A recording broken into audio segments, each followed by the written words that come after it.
నీ సొంత మనసుతో బైబిల్ చదవద్దు. ఎందుకంటే ఆ చదవడము బయట ఉండే ఈనాడు పేపరు లేదా వార్తా పేపరు చదవడము ఈ రెండు ఒకటే, తేడా పెద్ద లేదు. నువ్వు ప్రతిసారి బైబిల్ చదివినప్పుడల్లా కరెక్ట్గా అడగాలి, దేవా wonderful things are there in the law.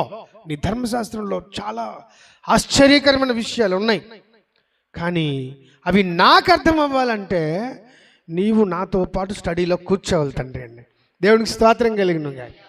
Bible చదువుతున్నప్పుడు దేవునిని ఆహ్వానించి చదవాలి.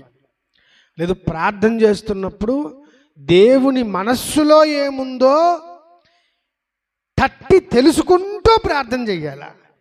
ఇది నేర్చుకోవాలి విశ్వాసి. నాకు మాటలొచ్చు, నాకు పదాలొచ్చు, ప్రార్థన ముగించడం కూడా వచ్చు, యేసునామంలో అడుగుచున్నాం తండ్రి అని అనాలి, అది నాకు తెలియందా ఏంటా అని నువ్వు అనుకొని ప్రార్థన చేస్తే యు గెట్ నథింగ్, ఏం పొందుకోలేవు.